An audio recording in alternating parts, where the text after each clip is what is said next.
Hello students, welcome back to my channel Aditya Physics Classes. Student, this is your lecture number 12 and today in this lecture we will discuss a new topic, distribution of charge. Okay. Student, what is distribution of charge?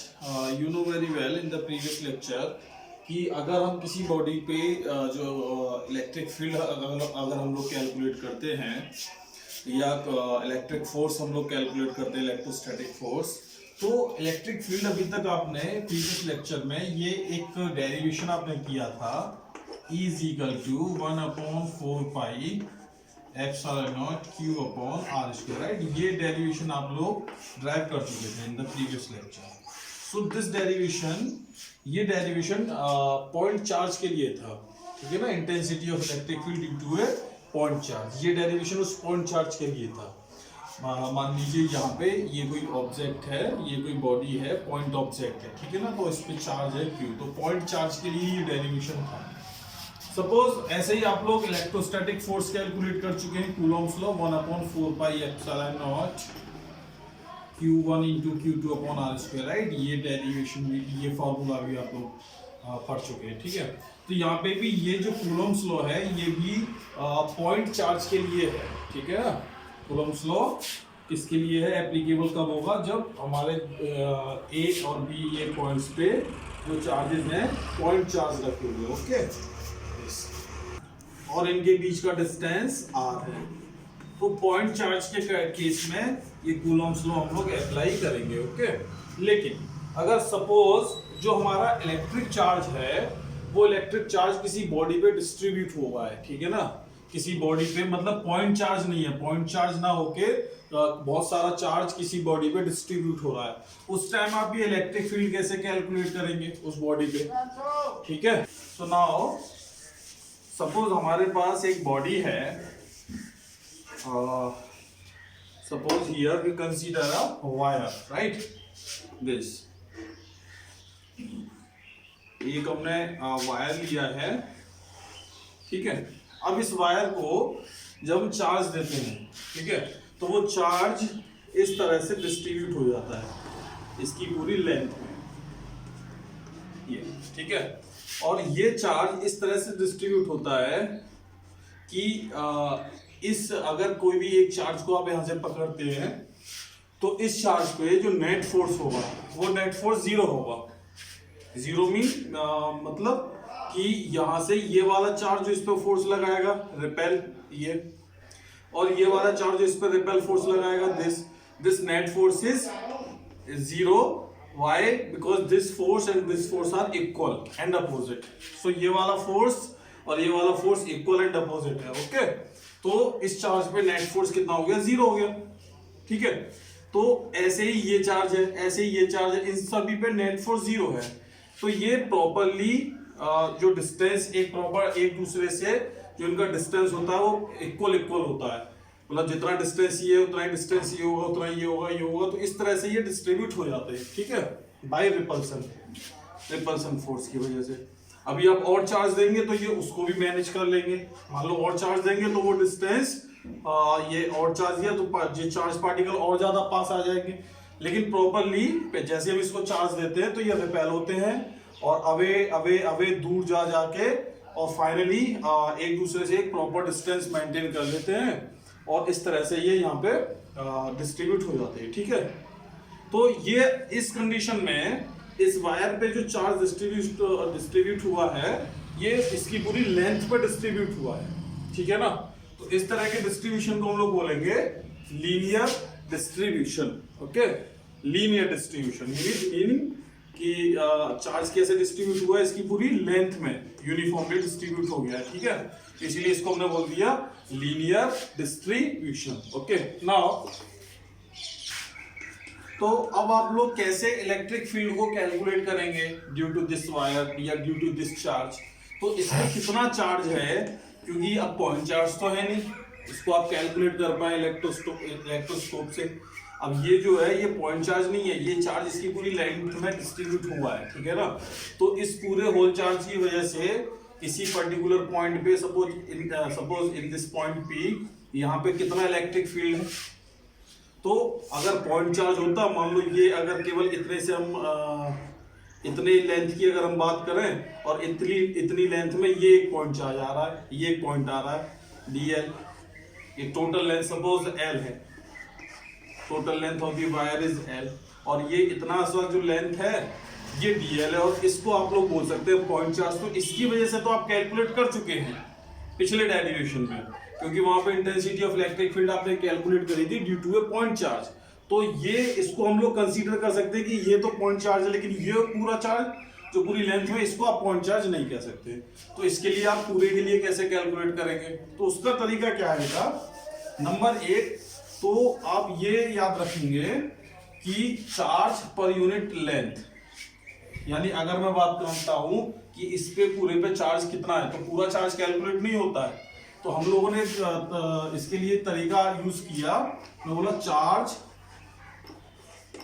पर unit length, पर unit length. इस पे total इसकी length l है, तो total length l पे कितना charge है, तो हम पर यूनिट कैलकुलेट कर सकते हैं, चार्ज पर यूनिट लेंथ। इसको आप लोग बोलेंगे चार्ज पर यूनिट लेंथ को लैम्डा, और this lambda this is equal to Q upon L according to this statement, charge per unit length lambda. और इसी को हम लोग बोला करेंगे चार्ज पर यूनिट लेंथ को लीनियर चार्ज डेंसिटी। ओके, क्या बोलेंगे, लीनियर चार्ज डेंसिटी।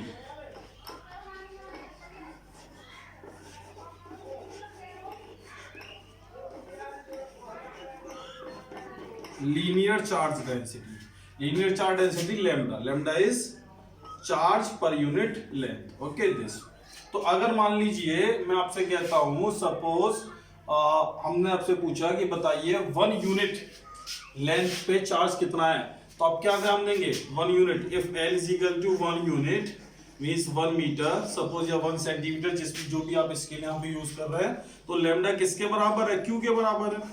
ठीक है, तो आपने बोल दिया कि सर 1 यूनिट के लिए जो चार्ज है वो Q है। तो मैंने आपसे बोला कि बताइए बेटा 2 यूनिट के लिए कितना होगा, बताइए 2 यूनिट के लिए चार्ज कितना होगा। तो आप क्या देंगे, 2 यूनिट के लिए पूछा तो L की जगह 2 यूनिट के लिए पूछा L इज इक्वल टू 2, तो 2 यूनिट के लिए चार्ज कितना निकल के आया, Q is equal to 2 lambda. तो इस लैम्डा के फॉर्म में आप चार्ज को बोल सकते हैं। ठीक है ना, 3 यूनिट के लिए कितना हो जाएगा, सेम 3 लैम्डा, 4 यूनिट के लिए 4 लैम्डा, n यूनिट लेंथ के लिए n लैम्डा। ठीक है ना, तो ऐसे ही अगर मैं आपसे बोलता हूं कि हमने केवल यहाँ पे इतना स्मॉल एलिमेंट ये कंसीडर किया है dl, यानी इतनी सी लेंथ हमने कंसीडर करी है, और इस पे यहाँ पे चार्ज है ये as a point charge behave करता है। ठीक है, तो यहाँ पे कितना चार्ज होगा, यहाँ पे आप अगर चार्ज कैलकुलेट करेंगे तो कितना चार्ज होगा, आंसर है आप पॉइंट चार्ज कैलकुलेट कर रहे हैं। पूरी लेंथ के लिए कितना निकल के आया, Q, तो स्मॉल लेंथ के लिए वो चार्ज हो गया dq, right, dq। So dq कितनी लेंथ के लिए, स्मॉल लेंथ dl के लिए, तो dq upon dl this is equal to क्या, lambda, this is equal to lambda. तो ये चार्ज कितना है, ये charge dq equal to dl into lambda, यानी लेंथ का मल्टीप्लाई लीनियर चार्ज डेंसिटी से कर दीजिए और चार्ज कैलकुलेट कर लीजिए। यही तो आप फॉर्मूला देख पा रहे हैं कि अगर Q आपको यहाँ पे कैलकुलेट करना है तो लैम्डा इंटू L, यानी लीनियर चार्ज डेंसिटी का मल्टीप्लाई अगर हम लेंथ से कर देते हैं तो हम ये फाइंड कर सकते हैं कि उस पे जितनी लेंथ के लिए हम लोग चार्ज कैलकुलेट करना चाह रहे हैं उस पे चार्ज कितना है। ठीक है ना, तो कैसे कैलकुलेट करेंगे, linear charge density into lambda. Okay, now अब मैं आपको कैलकुलेट करके दिखाऊंगा इलेक्ट्रिक फील्ड, कैसे हम लोग इलेक्ट्रिक फील्ड निकालेंगे due to a straight wire, right.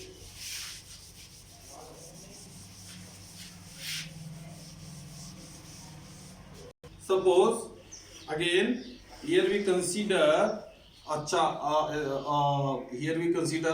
a straight wire, okay, and we give some charge, and this charge is uniformly distributed over the length, okay, over the length uniformly. So uniformly means कि ये properly distance पे एक दूसरे को अपने आप ही automatically manage कर लेते हैं बाय रिपल्सन, ठीक है, due to repulsion force. Now, suppose here we consider a point P, and this at point P यहाँ पे आपको इलेक्ट्रिक फील्ड निकालना है due to this wire,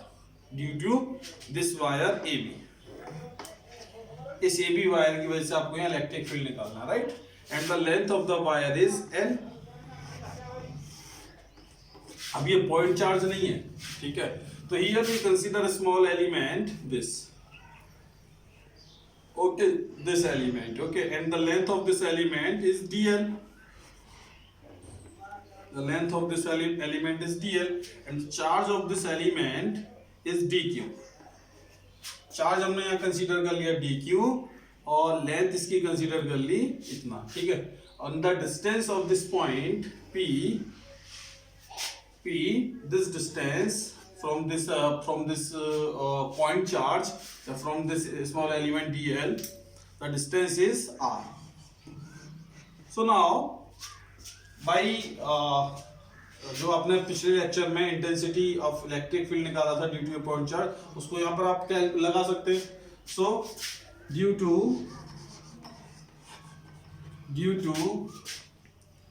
point charge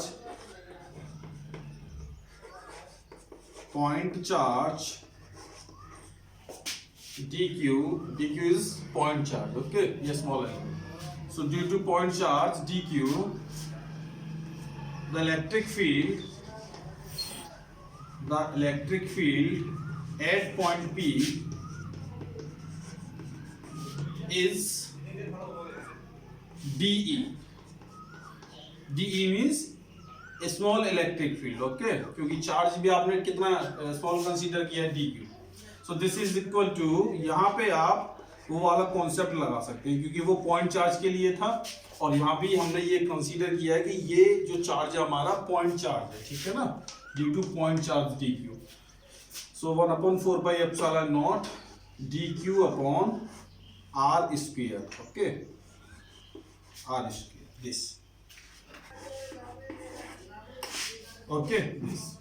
so अब अगर आपको इस पूरे होल वायर के लिए निकालना है तो मैथमेटिक्स ये कहता है, अकॉर्डिंग टू द मैथमेटिक्स, कि ये आप इसको पूरे वायर को ऐसे छोटे छोटे एलिमेंट्स इसको जो है कंसीडर कर लीजिए कि अब अगला ये एलिमेंट है, फिर ये एलिमेंट है, ये एलिमेंट है, और हर एलिमेंट की वजह से पर्टिकुलर अलग अलग आप ड्यू टू पॉइंट, क्योंकि फिर वो पॉइंट चार्ज हो जाएगा, और फिर आप हर एलिमेंट की वजह से इस पॉइंट पे इलेक्ट्रिक फील्ड कैलकुलेट कर सकते हो, और फिर सभी का सम कर दीजिए, ठीक है ना, और सभी का सम कर देंगे तो क्या आ जाएगा, टोटल होल वायर की वजह से इस पॉइंट पे इलेक्ट्रिक फील्ड कैलकुलेट होके आ जाएगा।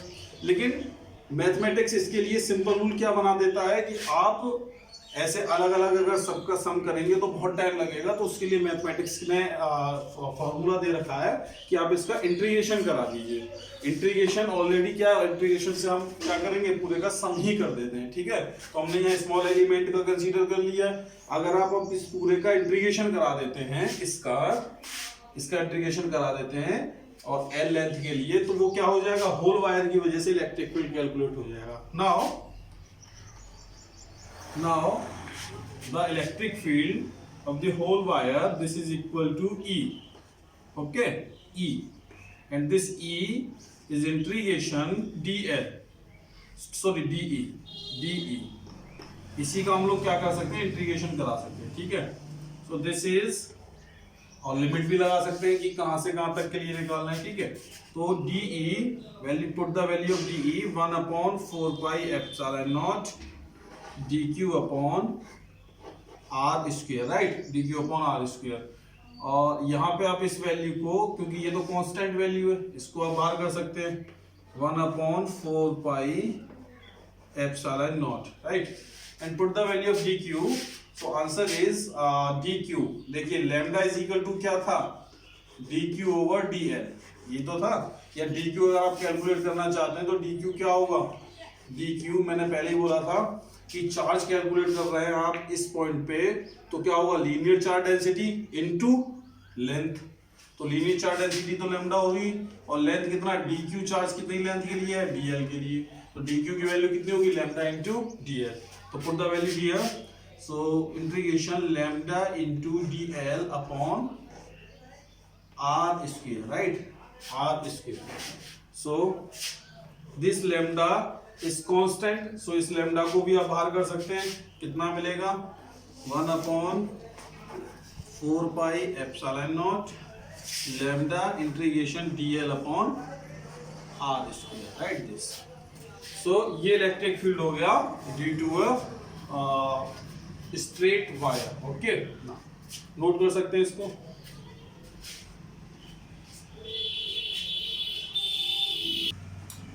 This is linear charge density. So what is linear charge density? Charge per unit length. केवल इतना आप याद रखेंगे, charge per unit length. This is linear charge density and इसको हम लोग इंडिकेट करेंगे लैम्डा से। And the unit of this linear charge density, so formula is Q upon L, मतलब charge per unit length. तो unit of charge coulomb, unit of length meter. So unit of the linear charge density coulomb per meter, right?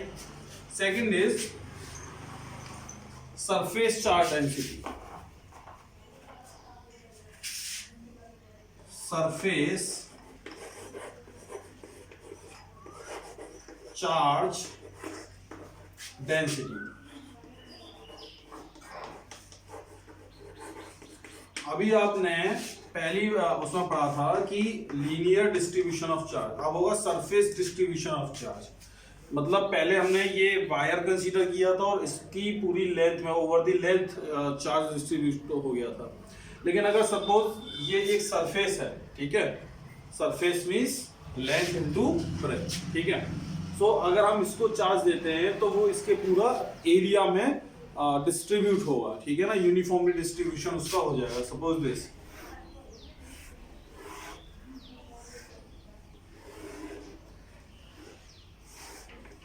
तो अगर आप इसको charge देते हैं तो ये चार्ज इसके पूरे सरफेस पे यूनिफॉर्मली डिस्ट्रीब्यूट हो जाएगा, ठीक है ना। ये Q, तो टोटल चार्ज इज Q, ये टोटल चार्ज Q इसके पूरे सरफेस पे यूनिफॉर्मली डिस्ट्रीब्यूट हो गया, ठीक है। तो इस तरह के डिस्ट्रीब्यूशन को हम लोग बोलेंगे सरफेस डिस्ट्रीब्यूशन, ठीक है ना।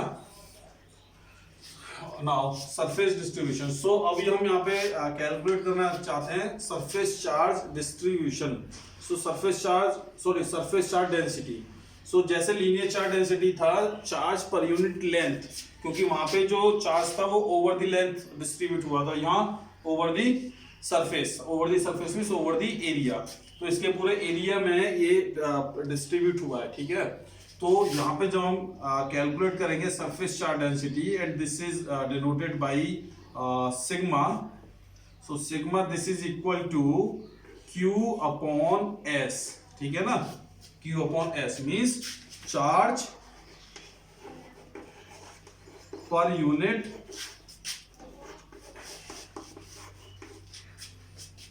एरिया या पर यूनिट सरफेस,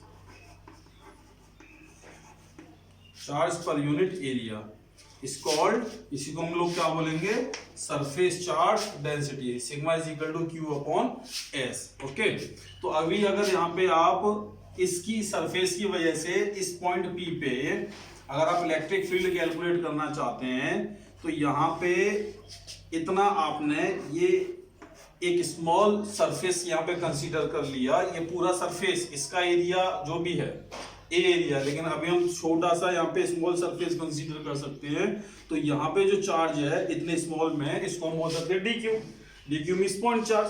तो पॉइंट चार्ज के लिए हमारे पास फिर से डेरिवेशन है। तो पॉइंट चार्ज के लिए हमारे पास क्या, इलेक्ट्रिक फील्ड अगर आप कैलकुलेट करेंगे, this is equal to dE equal to 1/4 pi epsilon naught dq upon r square, ठीक है बेटा। ये तो होल की वजह से अगर निकालेंगे the electric field due to a whole surface this is equal to dE integration of dE। पहले हमने पूरी लेंथ के लिए किया था तो L यहाँ पे लिखा था, लेकिन अब की बार हम पूरे सरफेस के लिए बात कर रहे हैं तो S यहाँ पे लिख सकते हैं, ठीक है, surface. So dE, put the value dE, this is equal to 1/4 pi epsilon naught, constant तो बाहर लिख दिया जाएगा इंटीग्रेशन से, and dq upon r square, right. Put the value of dq, so value of dq this is equal to sigma is equal to q upon s, right. So similarly अगर हम यहाँ से q कैलकुलेट करेंगे तो ये होगा sigma into s, ठीक है। यानी ये पूरे सरफेस पे कितना चार्ज है, ये चार्ज कितना है surface charge density into area of this surface.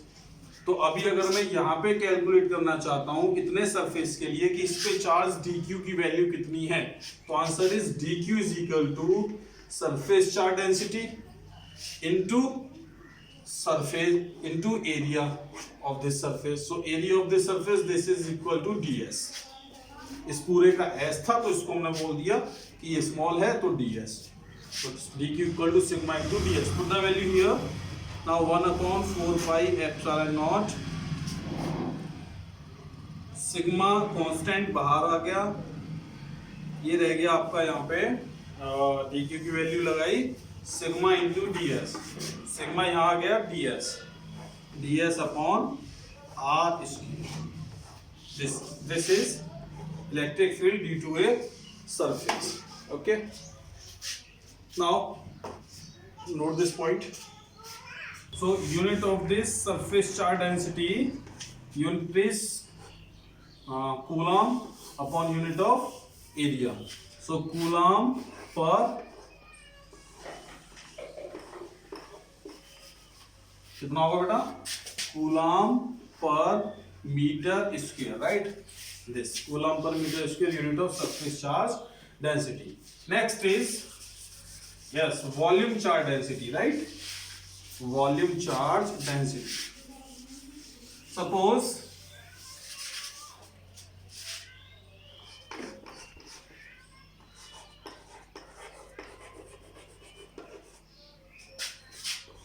Volume charge density, volume charge density, suppose here we consider a sphere, okay, here we consider a sphere and the volume of this sphere is v, right, v, okay. So जैसे हम इसको charge देते हैं वो charge इसके पूरे volume पे uniformly distribute हो जाता है, ठीक है ना।